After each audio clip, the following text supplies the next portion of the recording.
அழகு மிகுந்த ராஜகுமாரி மேகமாக போகிறாள்.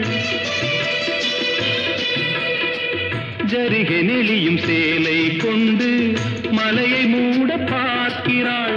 பள்ளம் சிலர் உள்ளம் என ஏன் படைத்தான் ஆண்டவன்? பட்டம் பெற தேடுகின்றேன், எங்கே அந்த நாயகன்?